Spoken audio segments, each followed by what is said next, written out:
Hello friends, welcome to our ready exam YouTube channel.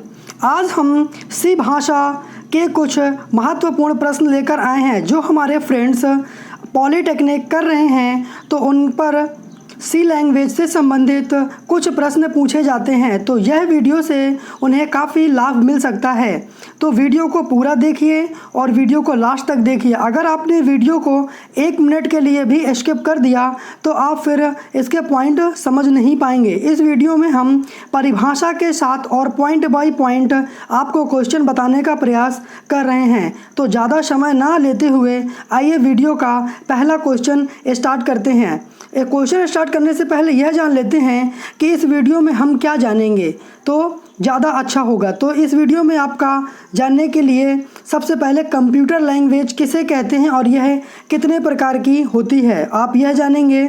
इसके बाद अगला प्रश्न होगा आपका सी भाषा क्या होती है। इसके बाद अगला प्रश्न होगा ट्रांसलेटर क्या होता है और ये कितने प्रकार के होते हैं। इसके बाद अगले प्रश्न पर आप बात करेंगे कि वेरिएबल और आइडेंटिफायर किसे कहते हैं। इसके बाद आप अगले प्रश्न पर वेरिएबल बनाने के नियम क्या होते हैं इस पर बात करेंगे। ये जानेंगे कि वेरिएबल किस तरीके से बनाते हैं और वेरिएबल क्या होते हैं, और इसके साथ आप ये भी जानेंगे कि वेरिएबल कितने प्रकार के होते हैं और किस टाइप से आपके पॉलीटेक्निक के एग्ज़ाम पर आते हैं। इसके बाद अगला क्वेश्चन होगा आपका फॉर्मेट स्पेसिफायर क्या होते हैं और कुछ प्रमुख फॉर्मेट स्पेसिफायर भी बताइए। तो आपको आगे वीडियो पर बताए जाएंगे। तो वीडियो का जो पहला क्वेश्चन है वो ये है। अब हम पॉइंट बाय और डेफिनेशन के साथ स्टार्ट करते हैं। क्या है कंप्यूटर लैंग्वेज किसे कहते हैं और कितने प्रकार की होती हैं। तो यह है आपका लैंग्वेज। कंप्यूटर लैंग्वेज जानने से पहले हम यह जानते हैं कि लैंग्वेज यानी कि भाषा किसे कहते हैं। तो विचारों या भावनाओं की अभिव्यक्ति के लिए जिस माध्यम का प्रयोग किया जाता है उसे हम भाषा कहते हैं। यानी कि हम विचारों या भावनाओं को व्यक्त करने के लिए जिस माध्यम का प्रयोग करते हैं हम उसे भाषा कहते हैं या हम लैंग्वेज कहते हैं। और यही भाषा जब मशीन और इंसान के बीच कम्युनिकेशन यानी कि संचार करती है तो इसे मशीन लैंग्वेज कहते हैं। और यह सही बात है कि जब हम कंप्यूटर से कम्युनिकेट करते हैं तो वह जो भाषा होती है तो वह मशीनी भाषा होती है। इसके बाद जानते हैं कंप्यूटर लैंग्वेज। तो प्रोग्रामिंग लैंग्वेज एक प्रकार की कंप्यूटर लैंग्वेज ही होती है जिसकी सहायता से हम किसी कंप्यूटर प्रोग्राम को डिज़ाइन एवं कोडिंग कर सकते हैं। जो कंप्यूटर की प्रोग्रामिंग होती है वह एक तरीके से कंप्यूटर भाषा ही होती है जिसकी सहायता से आप कंप्यूटर प्रोग्राम को डिज़ाइन एवं कोडिंग कर सकते हैं। प्रोग्रामिंग लैंग्वेज मुख्यतः 3 प्रकार की होती हैं। तो सबसे पहले जो प्रोग्रामिंग लैंग्वेज होती है मशीन लैंग्वेज या फिर low level language. Machine language को ही आप लो लेवल लैंग्वेज कहते हैं। इसके बाद बी नंबर है असेंबली लैंग्वेज या फिर मिडिल लेवल लैंग्वेज। इसके बाद अगला है आपका लैंग्वेज हाई लेवल लैंग्वेज। तो ये 3 लैंग्वेज बहुत ही इंपॉर्टेंट होती हैं। अब इसके बाद इन लैंग्वेज को परिभाषा के साथ जानते हैं। तो मशीन लैंग्वेज क्या होती है। तो मशीनी भाषा कंप्यूटर की आधारभूत भाषा है। यह केवल 0 और 1 2 अंकों के प्रयोग से लिखी जाती है। यह एकमात्र कंप्यूटर प्रोग्रामिंग भाषा है। तो आप सभी जानते हैं कि जो मशीनी भाषा होती है वह बाइनरी भाषा होती है जिसे आप 0 और 1 जानते हैं।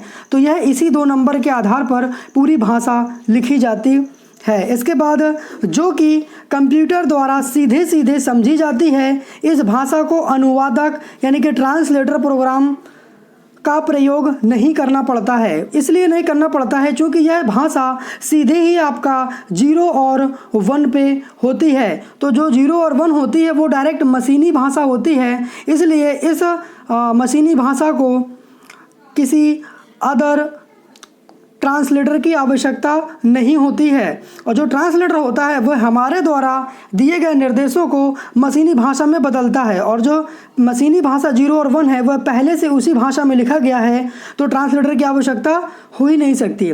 मशीनी भाषा में प्रत्येक निर्देश के 2 भाग होते हैं। जो पहला भाग होता है उसे बोलते हैं ऑपरेशन कोड्स अथवा ऑप कोड, और जो दूसरा होता है उसे बोलते हैं लोकेशन कोड अथवा ऑपरेंड्स। अब ये दोनों क्या करते हैं वह भी जान लेते हैं। तो जो ऑपरेशन कोड होता है वह कंप्यूटर को यह बताता जाता है कि क्या करना है। ऑपरेशन कोड यह बताता है, ऑपरेशन कोड यानी कि क्रिया कोड यह बताता है कि कंप्यूटर को क्या करना है। और जो लोकेशन कोड दूसरा होता है वह यह बताता है कि आंकड़े कहाँ से प्राप्त करना है, यानी कि डाटा कहाँ से प्राप्त करना है और डाटा को कहाँ संग्रहित करना है, अथवा अन्य कोई निर्देश जिसका दक्षता से पालन किया जाना है, यह आपका लोकेशन कोड बताता है। इसके बाद अगला है आपका मशीनी भाषा की विशेषताएं। जो आपकी मशीनी भाषा है उसकी विशेषता क्या है, उसका फीचर क्या है। तो मशीनी भाषा में लिखा गया प्रोग्राम कंप्यूटर द्वारा अत्यंत शीघ्रता से एग्जीक्यूट का मतलब होता है कार्यान्वित हो जाता है। इसका मुख्य कारण यह है कि मशीनी भाषा में दिए गए निर्देश कंप्यूटर सीधे सीधे बिना किसी अनुवादक प्रोग्राम के समझ लेता है और उसका अनुपालन भी करता है। तो यह मशीनी भाषा की बहुत ही अच्छी विशेषता है कि जब भी आप प्रोग्राम लिखते हैं तो उसे आपको कंपाइल करने की ज़रूरत नहीं पड़ती है, यानी कि उसे आपको कन्वर्ट करने की बाइनरी में ज़रूरत नहीं पड़ती है, वह सीधे सीधे ही समझ लेता है डायरेक्ट। तो इसके बाद अगली आपकी भाषा है असेंबली लैंग्वेज, यानी कि असेंबली भाषा वह भाषा होती है जिसमें मशीनी भाषा में प्रयुक्त अंकीय संकेतों के स्थान पर अक्षर अथवा चिन्हों का प्रयोग किया जाता है और असेंबली भाषा कहलाती है। यानी कि जो आपकी असेंबली भाषा है उस पर आपका प्रयुक्त अंकों के स्थान पर तो आप अक्षर का प्रयोग कर सकते हैं या फिर चिन्हों का प्रयोग कर सकते हैं, तो वह आपकी असेंबली लैंग्वेज कहलाती है। इस भाषा को सिंबल लैंग्वेज भी कहते हैं। क्या कहते हैं? सिंबल लैंग्वेज भी। असेंबली भाषा में मशीन कोड के स्थान पर न्यूमेरिक कोड का प्रयोग किया जाता है। किसका? न्यूमोनिक कोड का प्रयोग किया जाता है जिसे मानव मस्तिष्क आसानी से पहचान सकता है, जैसे LDA। तो LDA का मतलब हो गया लोड। इसके बाद TRAN तो ट्रांसलेशन और JMP तो जंप एवं इसी प्रकार के अन्य न्यूमोनिक कोड जिन्हें आसानी से पहचाना व याद रखा जा सकता था। इनमें से प्रत्येक के लिए एक मशीन कोड भी निर्धारित किया गया, पर असेंबली कोड से मशीन कोड में परिवर्तन का काम कंप्यूटर में ही स्थित एक प्रोग्राम के जरिए किया जाने लगा जिसे असेंबलर के नाम से जानते हैं। यह एक अनुवादक प्रोग्राम की भांति कार्य करता है। जो असेंबलर होता है वह आपका अनुवादक प्रोग्राम ही होता है, ट्रांसलेटर प्रोग्राम ही होता है। तो असेंबली लैंग्वेज पर जो प्रोग्रामिंग की जाती है उसे जब हम मशीनी भाषा में बदलते हैं तो वह असेंबलर के द्वारा बदलते हैं। इसके बाद अगली आपकी भाषा है हाई लेवल लैंग्वेज, यानी कि उच्च स्तरीय भाषा। तो कंप्यूटर में प्रयोग की जाने वाली वह भाषा जिसमें अंग्रेजी अक्षरों, संख्या एवं चिन्हों का प्रयोग करके प्रोग्राम लिखा जाता है उसे उच्च स्तरीय प्रोग्रामिंग भाषा कहा जाता है। इस भाषा में प्रोग्राम लिखना प्रोग्रामर के लिए बहुत ही आसान होता है क्योंकि इसमें किसी भी निर्देश को मशीन कोड में बदलकर लिखने की आवश्यकता नहीं होती, जैसे बेसिक, कोबोल, फोर्ट्रॉन, पास्कल। ठीक है, तो अब तो उच्च स्तरीय प्रोग्रामिंग भाषाओं का अत्यंत विकास हो चुका है। इसके बाद इन प्रोग्रामिंग भाषाओं को कार्य के आधार पर 4 वर्गों में विभाजित किया गया है। जो आपकी हाई लेवल लैंग्वेज हैं उनके कार्य के आधार पर उन्हें 4 वर्गों में विभाजित किया गया है। तो पहला वर्ग है वैज्ञानिक प्रोग्रामिंग भाषाएं। तो एल्गोल, बेसिक, पास्कल और फोर्ट्रॉन ये सभी वैज्ञानिक प्रोग्रामिंग भाषाएं हैं। इसके बाद अगला है आपका व्यावसायिक प्रोग्रामिंग भाषाएं। तो कोबोल और डीबेस ये आपकी व्यावसायिक प्रोग्रामिंग भाषाएं हैं। इसके बाद 3rd नंबर है विशेष उद्देश्य प्रोग्रामिंग भाषाएं। तो APL 360 या फिर लोगो ये आपका विशेष उद्देश्य प्रोग्रामिंग भाषाएं हैं। इसके बाद अगला प्रश्न नहीं नंबर ही है बहुउद्देशीय भाषाएं।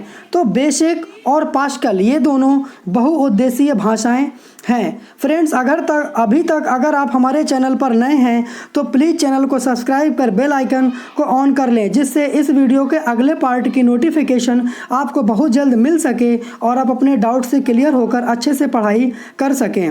इसके बाद 2nd क्वेश्चन था सी भाषा क्या होती है। सी भाषा क्या होती है? सी लैंग्वेज। तो सी भाषा की खोज डेनिस रिची, ये बहुत ही इंपॉर्टेंट क्वेश्चन है। कभी कभी ऑब्जेक्टिव टाइप क्वेश्चन पर पूछा जाता है कि सी भाषा की खोज किसने की। तो डेनिस रिची ने 1969 से 1973 के बीच अमेरिका के AT&T प्रयोगशाला, ये बहुत ही इंपॉर्टेंट क्वेश्चन है, पूछा जाता है कि सी भाषा का प्रयोग या सी भाषा का खोज किस प्रयोगशाला में हुआ? तो अमेरिका के AT&T प्रयोगशाला में की गई। यह पूर्व में प्रचलित B एवं BCPL का संशोधित रूप है। फ्रेंड्स, आपको बता दें, जो सी भाषा होता है, यानी कि जो सी होता है, सी भाषा में सी का क्या मतलब है? तो आपको बता दें, सी का मतलब है कंपाइलर।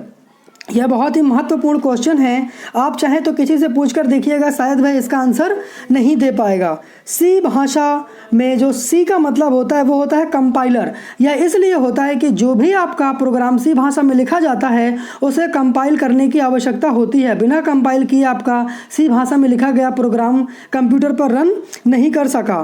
तो उम्मीद है दोस्तों यह आपको जानकारी बहुत ही अच्छी लगी होगी। तो वीडियो को लाइक कर दीजिए और अपने सारे फ्रेंड्स पर शेयर कर दीजिए। अगला है आपका ट्रांसलेटर क्या होते हैं और यह कितने प्रकार के होते हैं? तो जो ट्रांसलेटर होते हैं, यानी कि जो अनुवादक प्रोग्राम होते हैं, वह कितने प्रकार के होते हैं और किसे कहते हैं? तो जो ट्रांसलेटर है, इसकी डेफिनेशन यहाँ है कि ऐसे प्रोग्राम जो हमारे द्वारा दिए गए निर्देशों को मशीनी भाषा में बदलने का कार्य करते हैं, उन्हें अनुवादक प्रोग्राम या ट्रांसलेटर प्रोग्राम कहते हैं। तो आप समझ गए होंगे कि जो ट्रांसलेटर होता है, ऐसे प्रोग्रामों को कहते हैं जो हमारे द्वारा लिखे गए निर्देश होते हैं। जब भी हम कोई प्रोग्राम लिखते हैं, उसे जब हम मशीनी भाषा में बदलते हैं तो हमें ट्रांसलेटर प्रोग्राम की आवश्यकता होती है। यहाँ निम्नलिखित 3 प्रकार के ट्रांसलेटर दिए गए हैं।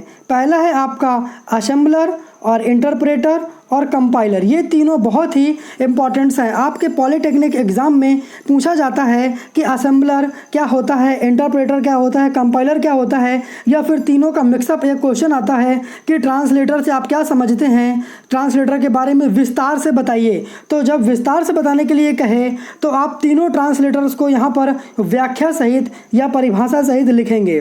तो असेंबलर जो है क्या होता है? तो यह translator program only assembly language के न्यूमोनिक संकेतों को, न्यूमोनिक संकेतों का मतलब जो कैपिटल लेटर्स में लिखे गए शब्द हैं उन्हें न्यूमोनिक संकेत बोलते हैं। तो वो मशीनी भाषा में बदलने का कार्य करता है। न्यूमोनिक संकेत जैसे आपका रीड हो गया, प्रिंट हो गया और ऐड हो गया, ये जो आपके न्यूमोनिक संकेत होते हैं, न्यूमोनिक आपके सिंबल होते हैं, इन्हें आप कैपिटल लेटर पर लिखते हैं। और यह जो असेंबलर होता है, यह उन्हीं संकेतों को मशीनी भाषा में बदलने का कार्य करता है। इसके बाद जो इंटरप्रेटर होता है वह क्या होता है? तो इंटरप्रेटर यह ट्रांसलेटर प्रोग्राम हमारे द्वारा लिखे गए निर्देशों की एक एक लाइन, यह बहुत ही इंपॉर्टेंट है कि हमारे द्वारा लिखे गए निर्देशों की एक एक लाइन की जांच करता है, और यदि उस लाइन में कोई गलती होती है तो उसे सुधारने का भी मौका प्रदान करता है तथा मशीनी भाषा में बदलता जाता है। इसमें बड़े प्रोग्रामों को मशीनी भाषा में बदलने में समय लगता है। समय तो लगेगा ही फ्रेंड्स, इसलिए क्योंकि यह ऐसा इंटरप्रेटर प्रोग्राम है जो हमारे द्वारा लिखे गए निर्देशों को तो पहले लाइन बाय लाइन चेक करता है, और अगर उस लाइन में गड़बड़ी है तो उसे ठीक करने के लिए इंडिकेट करता है, और जब लाइन ठीक हो जाती है उसके बाद फिर आगे बढ़ता है। तो इस तरीके से जब हम अपने प्रोग्राम को कंपाइल करते हैं तो वहाँ पर हमें समय तो लगेगा ही। इसके बाद अगला है आपका कंपाइलर। तो ऐसे अनुवादक प्रोग्राम, ऐसे ट्रांसलेटर प्रोग्राम जो हमारे द्वारा लिखे गए निर्देशों को पूरा का पूरा क्या करते हैं, पूरा का पूरा एक बार में ही मशीनी भाषा में बदल देता है, तो कंपाइलर कहलाता है। और यह ट्रांसलेटर प्रोग्राम वर्तमान समय में सबसे ज़्यादा प्रचलित है। जितने भी आपके कंप्यूटर्स हैं या जितने भी आपके सिस्टम्स हैं, उन सभी में कंपाइलर सॉफ्टवेयर का ही प्रयोग किया जाता है सी लैंग्वेज उपयोग करने में और प्रोग्राम बनाने में। इसके बाद चौथा प्रश्न था, वेरिएबल और आइडेंटिफायर किसे कहते हैं? तो वेरिएबल जानेंगे किसे कहते हैं। वेरिएबल और आइडेंटिफायर दोनों एक ही हैं, उनका अलग अलग जगह में अलग अलग नाम ले लिया जाता है। इसके बाद है आपका वेरिएबल आइडेंटिफायर। तो वेरिएबल ऐसे मानों को कहते हैं जो कांस्टेंट के लिए मेमोरी में जगह बनाता है या मेमोरी को जगह प्रदान करता है, क्योंकि कांस्टेंट को वेरिएबल के द्वारा पहचाना जाता है, इसलिए इसे आइडेंटिफायर भी कहते हैं। तो आप समझ गए होंगे, जो आपका वेरिएबल होता है, कांस्टेंट को वेरिएबल के द्वारा पहचाना जाता है, इसलिए इसे हम आइडेंटिफायर कहते हैं। वेरिएबल पूरे प्रोग्राम के दौरान एक समान कार्य करता है, जैसे आपका XYZ, NUM नम फर्स्ट, NUM नम सेकेंड, % ETC। तो ये जो वेरिएबल होता है ये पूरे प्रोग्राम में एक समान कार्य करता है। इसके बाद यहाँ दो प्रमुख वेरिएबल दिए गए हैं, एक ग्लोबल वेरिएबल और दूसरा आपका लोकल वेरिएबल। कभी कभी आपके एग्जाम के पॉलिटेक्निक में पूछा जाता है कि ग्लोबल वेरिएबल और लोकल वेरिएबल पर अंतर बताइए, तो आप इससे बहुत ही आसानी से देख सकते हैं।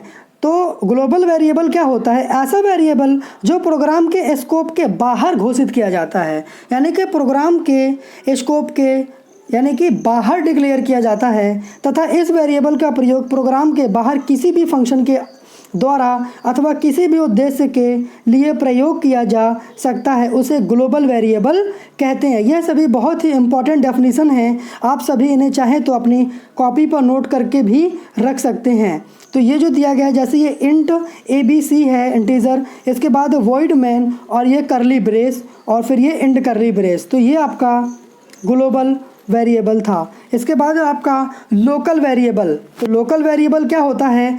ऐसा वेरिएबल जो प्रोग्राम के स्कोप के अंदर डिक्लेयर किया जाता है, प्रोग्राम के स्कोप के अंदर डिक्लेयर किया जाता है एवं वहीं इसका प्रयोग किया जा सकता है, बाहर हम उसका प्रयोग नहीं कर सकते, उसे हम लोकल वेरिएबल के नाम से जानते हैं। जैसे आपका वॉइड मैन और ब्रैकेट, फिर करली ब्रेस और इंट AB और ये करली ब्रेस बंद, तो ये आपका लोकल वेरिएबल है। इसके बाद पांचवा प्रश्न था, वेरिएबल बनाने के नियम क्या होते हैं? जो आपके वेरिएबल होते हैं वो आप किस तरीके से बना सकते हैं। इसके बाद यहाँ पर A नंबर वेरिएबल बनाने का जो नियम है वह ये है कि वेरिएबल को अर्थपूर्ण यानी कि मीनिंगफुल होना चाहिए, जैसे लंबाई का L, समय का T, मूलधन का P और दर R आदि, ये सभी आपके अर्थपूर्ण है यानी कि मीनिंगफुल है। जब भी आपका वेरिएबल मीनिंगफुल होता है तो उसे प्रोग्राम तुरंत ले लेता है। इसके बाद आपका B नंबर है, वेरिएबल का मान 8 कैरेक्टर से ज़्यादा का नहीं होना चाहिए। जो वेरिएबल आप बनाएं, वेरिएबल का जो नाम डिसाइड करें वह 8 लेटर से ज़्यादा का नहीं होना चाहिए, जबकि कुछ कंपाइलर जो होते हैं वो 40 अक्षरों तक के वेरिएबल को मान्यता प्रदान करते हैं। इसके बाद C नंबर है आपका, किसी वेरिएबल के नाम का प्रारंभ अंकों से नहीं किया जा सकता, जबकि अंक का प्रयोग वेरिएबल के बीच में अथवा अंत में किया जा सकता है। तो यह बहुत ही इम्पोर्टेंट है, आप इसको याद रख सकते हैं। कभी कभी जब आपका C लैंग्वेज का एग्ज़ामिनर आते हैं और आपके प्रैक्टिकल के टाइम पूछते हैं कि वेरिएबल बनाने के नियम बताइए, तो वहाँ पर भी आप ये नियम बता सकते हैं और आपको अच्छा मार्किंग हो सकती है। तो आप समझ गए होंगे कि किसी वेरिएबल के नाम का प्रारंभ अंकों से नहीं कर सकते। जैसे कि हम सोचें कि यहाँ पर 9 और आपको कोई वेरिएबल डिसाइड कर लें, तो आप नहीं बना सकते, वेरिएबल का नाम नहीं डिसाइड कर सकते, आप भले ही उसको लास्ट में कर लें। इसके बाद D नंबर है आपका, C भाषा में निर्धारित कीवर्ड्स को वेरिएबल के रूप में प्रयोग नहीं किया जा सकता। C भाषा में कुछ कीवर्ड्स होते हैं जिन्हें आप वेरिएबल के नाम के रूप में प्रयोग नहीं कर सकते। अगली वीडियो में हम C भाषा के कीवर्ड्स पर बात करेंगे, उस पर आपको बताएंगे कीवर्ड्स क्या होते हैं। इसके बाद E नंबर है आपका, किसी वेरिएबल के निर्माण में विशेष अक्षरों का यूज नहीं किया जा सकता, यानी कि आप स्पेशल लेटर का प्रयोग नहीं कर सकते हैं। केवल एक विशेष अक्षर अंडर स्कोर होता है, जो आपका ये अंडर स्कोर होता है, आप इसी का प्रयोग आप वेरिएबल के नाम बनाने में कर सकते हैं। इसके बाद अगला है आपका फॉर्मेट स्पेसिफायर क्या होते हैं और कुछ प्रमुख फॉर्मेट स्पेसिफायर बताइए। फ्रेंड्स, अगर वीडियो हमारी आपको पसंद आ रही हो तो प्लीज़ वीडियो को लाइक करिए। इस तरीके की वीडियो बनाने में बहुत समय और बहुत मेहनत लगती है, हम बहुत मेहनत से वीडियो को बनाते हैं, तो वीडियो को लाइक करिए और अपने फ्रेंड्स पर शेयर करिए ताकि हमें भी खुशी हो सके। इसके बाद आप जानते हैं फॉर्मेट स्पेसिफायर क्या होता है। तो ऐसे कैरेक्टर जो कंपाइलर को डाटा की पहचान कराते हैं उसे फॉर्मेट स्पेसिफायर कहते हैं। क्या बोलते हैं? ऐसे कैरेक्टर जो कंपाइलर, जो आपका कंपाइलर है, जो आपके प्रोग्राम को पूरा कंपाइल करता है, तो डाटा को पहचान कराता है और आपको बताता है कि फॉर्मेट स्पेसिफायर डाटा की पहचान किस तरीके से कराता है। ऐसे कैरेक्टर जो कंपाइलर को डाटा की पहचान कराता है उसे फॉर्मेट स्पेसिफायर कहते हैं। जो फॉर्मेट स्पेसिफायर होते हैं उसे प्रतिशत चिन्ह, जो आपका प्रतिशत चिन्ह होता है उसके साथ लिखते हैं, और यहाँ पर कुछ प्रतिशत चिन्ह जो हैं वो दिए गए हैं और प्रतिशत फॉर्मेट स्पेसिफायर के साथ में दिए गए हैं। तो जैसे आपका इंट है तो INT इंट को आप लिखेंगे %d, फ्लोट को आप लिखेंगे %f, लॉन्ग इंट को लिखेंगे %LD और डबल को लिखेंगे आप %LF, और CHAR यानी कि जो कैरेक्टर होता है उसको लिखेंगे %C, और स्ट्रिंग जो होता है उसको लिखेंगे %S। किससे लिखेंगे? %S से।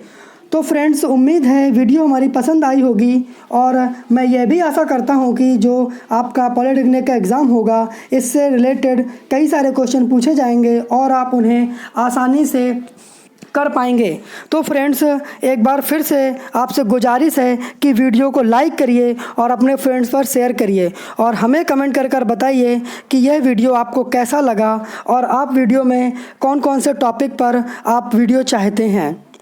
तो चैनल को सब्सक्राइब कर बेल आइकन ऑन कर लीजिए, जिससे जब हम इसका अगला पार्ट्स अपलोड करेंगे तो आपको उसका नोटिफिकेशन जाए और आप वीडियो को तुरंत देख सकें, आपका समय बर्बाद ना हो।